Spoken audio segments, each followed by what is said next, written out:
chicas, y para nosotros la noticia del día, la absolución en primera instancia de D'Artés en manos de la justicia brasileña, lugar donde se encuentra, ya vamos a entender por qué, pero yo no sé si a ustedes les pasa, chicas, y abro la mesa a todos. Lupi, ahora vas a presentar la noticia, que ustedes recuerdan dónde estaban el día que Telma anunció lo que le había ocurrido, relató lo que le había ocurrido.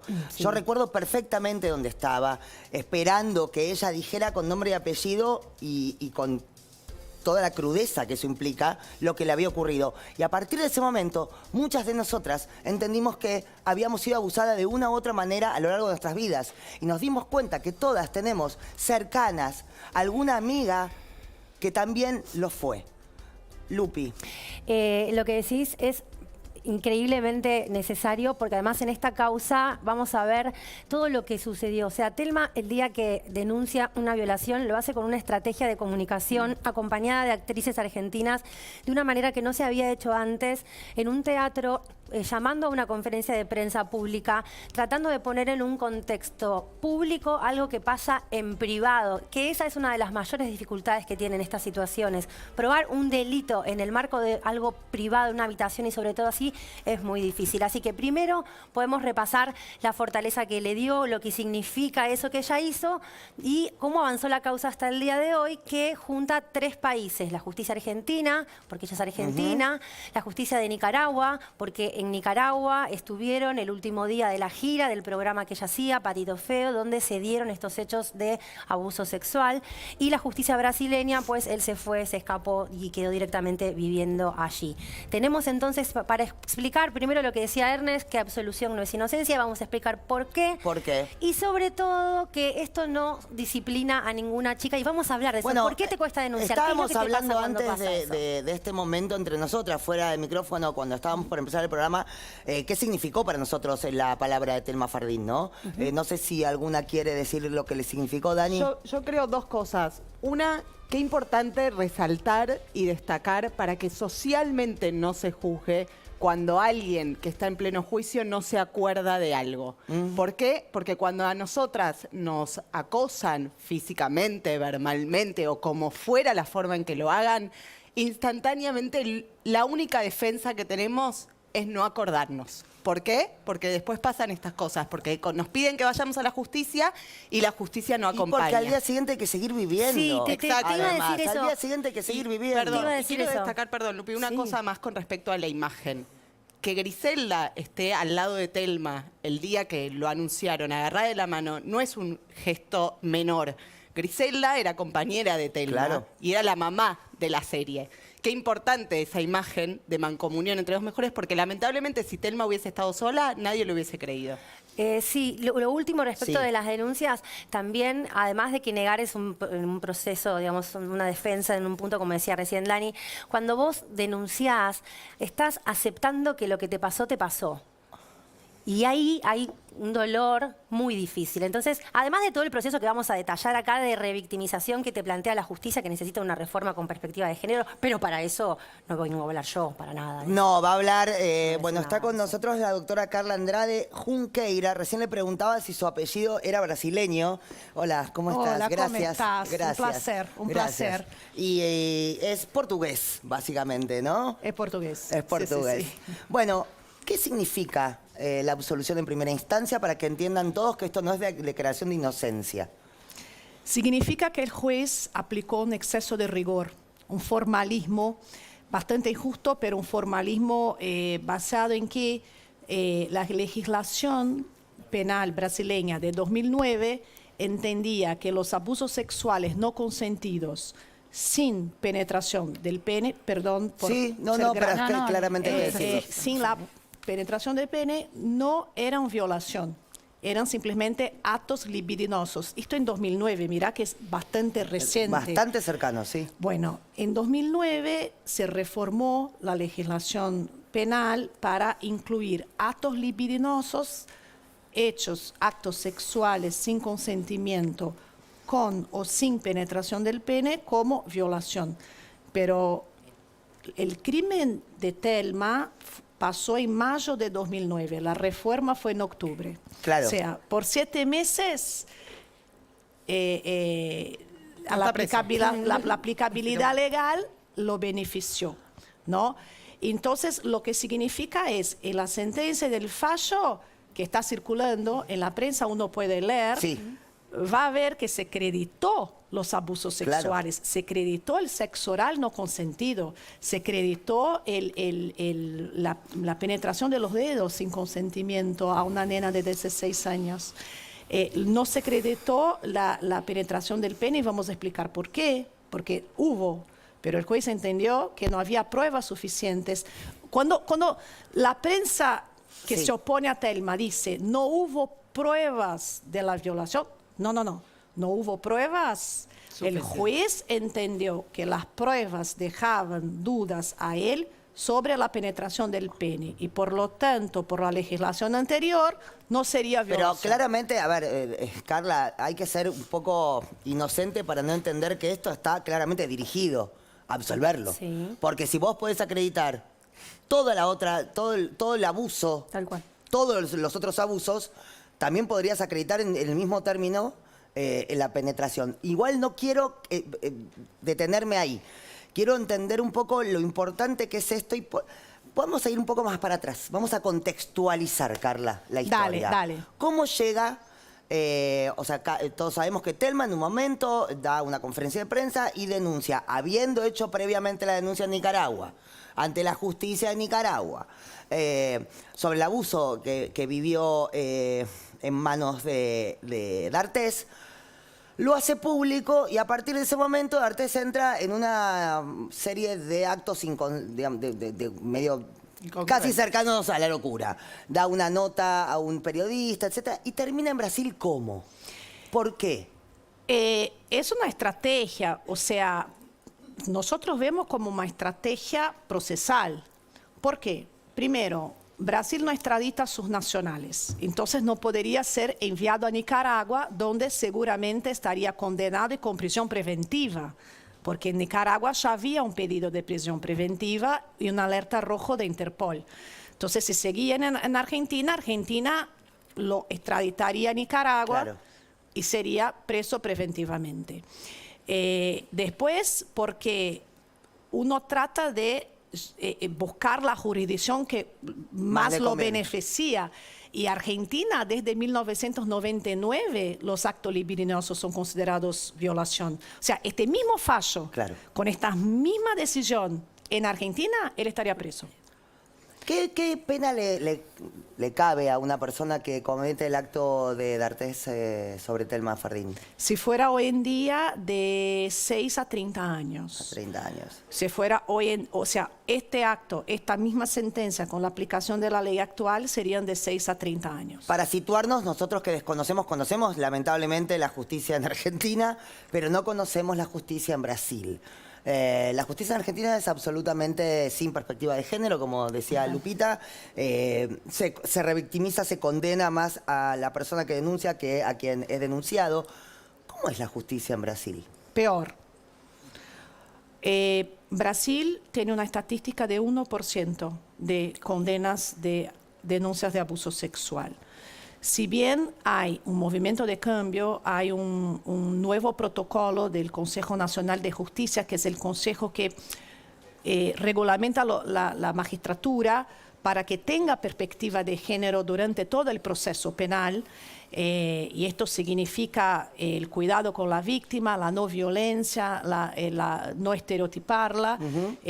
Los jueces de base no aplican. Este proceso para Thelma fue peor que el trauma que ella vivió. Fue sanador y en un punto con el momento que ella habló, ella Claro. pudo volver a este lugar y curarla, pero la violencia del proceso penal fue capaz más violento que el hecho, porque ella tuvo que revivir momentos y ahí no había en ningún momento la perspectiva de género durante este proceso. Fue muy violento. Hablaste con Thelma, obviamente, y obviamente ella va a apelar este fallo. ¿Cuál Sí. es la estrategia no me gusta decir estrategia porque parece algo planeado. ¿Qué pasos van a seguir con Vamos, Telma? bueno, tenemos que ser notificados oficialmente porque no lo fuimos, o sea, me enteré en un sábado por la prensa. Vamos a ser notificados. De la notificación tenemos plazo para apelar y vamos a apelar dentro del plazo legal.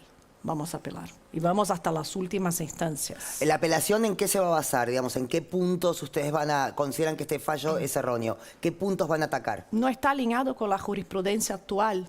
No está alineado con la jurisprudencia actual de la valoración de la palabra de la víctima. O sea, el juez usó una interseccionalidad de la prueba, que es ver la consistencia del relato de la víctima con la consistencia de los otros elementos de pruebas. Al hacer esta consistencia, esa interseccionalidad, quedó supercreditado los abusos sexuales. Pero había una inconsistencia entre el relato de la víctima y los otros elementos de pruebas, como la penetración del pene, por ejemplo, el examen de cuerpo de delito. ¿Qué quiere un examen de cuerpo de delito 9 años después? 9 años después. Entonces el juez muy conservador. Pero es increíble que hayan dado por acreditados los demás abusos y no lo condenan. Sí, por la no retroactividad de la ley penal. Es un principio de derecho penal. Cuando Fernando Burlando adujo que él no podía caminar por Buenos Aires, que estaba siendo condenado por la prensa y que estaba siendo un condenado sin juicio, decidió que se vaya a Brasil para mí, en un acto que además no tuvo ninguna reacción por parte de la justicia argentina, lo dejaron ir. En Brasil, ¿cómo has visto este caso? ¿Cómo has visto Juan D'Artés? No lo conocen. No lo conocen. No es conocido allá, vive normalmente. No es un caso conocido, infelizmente, en Brasil. No hay la conmoción nacional que hay acá porque los protagonistas no son conocidos allá. Pero estamos intentando buscar los medios para que se entiendan el caso allá también. Carla, me interesa preguntarte acerca del consentimiento, ¿no? Estamos repasando una violación, en primer lugar, porque él tenía 45 años y ella 16. Vos sos menor de edad y aunque creas que estás dando tu consentimiento, estás en una relación absolutamente desigual con otro, ¿no? Entonces, después empieza esta cosa machista de, bueno, te pueden tocar el culo un rato si no querés, que igual no te está violando, no pasa nada, ¿no? Como unas tocadas, a esta chica estaba bien. ¿Cómo se prueba, en este caso, y con esta nueva lectura que necesitamos hacer en la justicia, que no hubo consentimiento y todo lo que eso conlleva? Porque es una subjetividad en un punto el consentimiento. Entonces, acá parece que hay que traer, y sobre todo lo está haciendo Telma, poner el cuerpo de una manera que no sé cuánto tiempo más podés bancarte este tipo de dolores. Lo digo y lo quiero repasar porque está haciendo algo por todas. O sea, lo que debe estar sufriendo esta chica realmente es increíble. Entonces, ¿cómo se hace actualmente para probar que no hubo consentimiento en una justicia que realmente hace caso omiso a la perspectiva de género? Bueno, en primer lugar, en el caso específico de Telma, no hay consentimiento, aunque ella hubiera querido dar porque tenía 16 años. Es el statutory rape, ¿no? Es el violación automática por la edad. O sea, exactamente. No importa, si es menor de edad, fuiste abusada. o sea, no importa. Entonces, y la legislación penal brasileña, a partir de 2009, juntó todos los actos, abusos sexuales en la misma tipificación de violación. Entonces, una pasada de mano sin consentimiento ya sería violación por la nueva legislación. Sí. A partir, ¿no? de 7 meses después de lo que ocurrió Telma. Y ahí queda la duda sobre consentimiento, que eso siempre es una discusión muy profunda en los casos, que es si la víctima es mayor de edad, no hablamos de Telma. Si es menor, siempre es violación. No, pero aparte por esa asimetría de poder, porque no solamente hay una asimetría en la edad y en los tiempos en los que cada uno está transitando, sino en el rol que cada uno tenía dentro de la novela, ¿no? Él era el protagonista absoluto, ella era una chica del elenco. Entonces digo, no solamente es la diferencia de edad atroz, los momentos de la vida diferentes. Una cosa es que una persona de 30 salga con uno de 60, donde los dos son adultos y transitan momentos parecidos. Y una cosa es una nena de 16 con un adulto de 45, que además es la estrella de la novela donde ella trabaja. Ya la simetría de poder es obvia, ahí no había ningún consentimiento, pero en otros casos lo que se están planteando, o sea, que la jurisprudencia internacional ya entiende Corte Internacional de Derechos Humanos, la Corte Europea de Derechos Humanos, o sea, las cortes internacionales ya tienen la palabra de la víctima como prueba suficiente. Hay un estudio de la ONU Mujeres que explica que solo 0,001% de los casos de denuncia de abusos sexuales son mentiras. 99,9% es verdad. Nadie se expone si no es verdad. Nadie se expone Nadie si no es quiere verdad. quedar famosa por saber no, si y perdón, Carla se ha quedado sin trabajo. Eso iba a decir, el claro Claro. ejemplo es que cuando ella salió a denunciar, Claro. todos les decían, como no era tan conocida o demás en ese momento, que buscaba fama. Preguntémonos qué pudo hacer Thelma después de su denuncia, porque no trabajó en ningún lado o no trabajó como la gente dice. Entonces, como me parece muy importante destacar en este momento que socialmente la gente cuando ve este tipo de denuncia, lo primero que dice es, quiere fama. O que a nadie le gusta decir, chicos, que fue tocado, que fue abusado, que fue violado. Perdón, y aún en el caso que estamos ahora transitando acá en Argentina, un caso muy conocido, que es el de Jay Mamón con Lucas Benvenuto, no se lo condena a él como se la condenó a Thelma, hasta en ese punto. Exacto. Hasta en ese punto. Yo me imagino que debe ser muy difícil, a vos como abogada, mujer, ya el hostigamiento llega a mí. claro. No solo por defender a Thelma, pero por usar mi profesión para, según los sectores más reaccionarios, destruir la vida de un pobre hombre de bien. Hay una estrategia de la defensa y hay una estrategia de los sectores menos sensibles, menos empáticos, que infelizmente asocian acaso con política, y no tenía nada que ver con política, tenía que ver con derechos humanos, que asocian, que ven, tratan todo el momento de atribuir la responsabilidad a la víctima, tratando de caracterizarla como una oportunista. Y esta tendencia de usar la defensa para sacar el foco del verdadero acusado, para intentar responsabilizar la víctima como una oportunista, no solo la víctima, pero su entorno, sus amigas, las organizaciones internacionales, sus abogados, es una forma de intentar callar, una forma de intentar decir, no vayan por ahí, que van a tener algún problema, se están poniendo en riesgo. Adoctrinar, ¿no? Adoctrinar de alguna Adoctrinar. manera. Voy a hacerte dos preguntas. Recién mientras hablabas, lo primero que se me viene a la cabeza es, ¿está probado que Thelma no miente?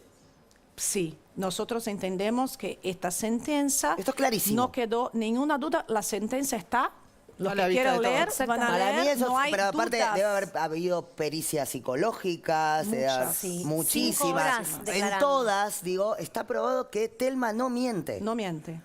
Ok, no miente. entonces, teniendo probado que Thelma no miente, ¿con qué se defiende D'Artés? ¿Cuál es el argumento de D'Artés? El argumento, bueno, durante mucho tiempo, durante la estrategia, el argumento tenía una primera base procesal, que era la incompetencia del juez federal. Ok.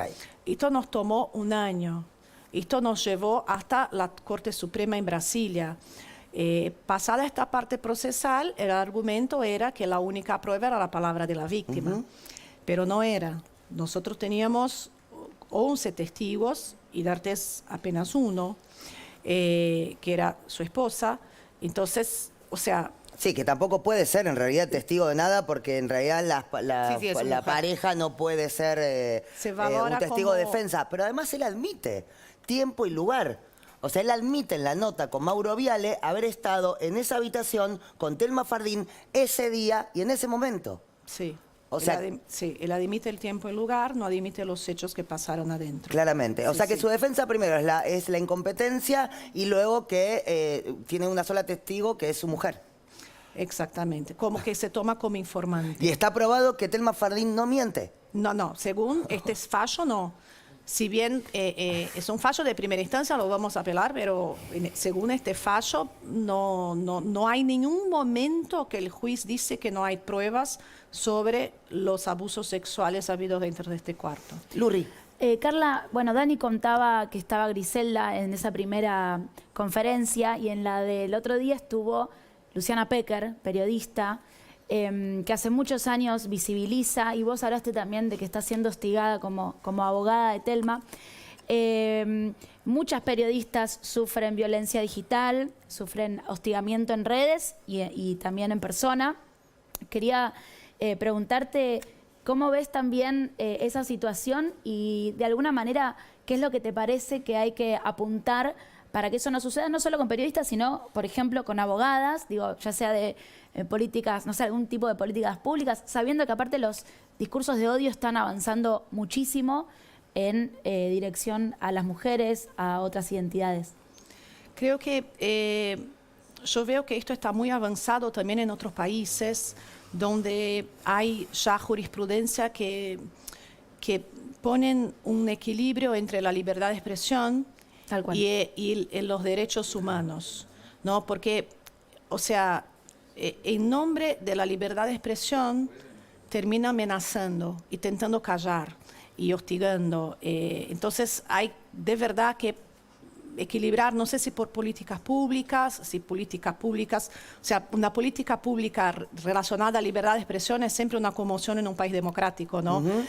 Siempre va a estar Una tensión. esta tensión entre la libertad de expresión que tenemos que tener, pero cuál es el límite de la libertad de expresión hacia el ejercicio de los derechos, ¿no? El ejercicio del derecho de una víctima de denunciar que fue abusada, el ejercicio del derecho de un abogado de ejercer su profesión sin ser hostigado, o sea, esto viene siendo estudiado en otros países, hay algunas, o sea, en Brasil hubo una decisión reciente sobre esto que causó una conmoción porque fue una decisión que limitó la libertad de expresión de determinado medio por causar una desorganización social así el odio, ¿no? Carla, primero, gracias por ponerle el Placer. cuerpo a esto. Placer. Nos enteramos el fin de semana de que Juan D'Artés fue absuelto en primera instancia por la justicia brasileña. La doctora Carla Andrade Junqueira es abogada ante la justicia de ese país en representación de Telma Fardín. Van a apelar este fallo, van a seguir poniendo el cuerpo por llegar a una justicia. Para que se entienda, absuelto no es inocente. Fue probado el abuso en todos los ámbitos, menos con la penetración puntualmente del pene. Sí. Algo que no se entiende. ¿Cuáles son los plazos a partir de ahora, Carla? Son de la notificación oficial que todavía no recibimos. No recibieron. No, son 5 días para apelación al Tribunal Regional Federal, que es el tribunal, la Cámara de la Justicia Federal de San Pablo. Y después vamos a seguir tercera instancia, vamos a seguir a cortes internacionales, esto no se termina. Telma no mintió. Telma está poniendo el cuerpo por un montón de mujeres que van a seguir denunciando.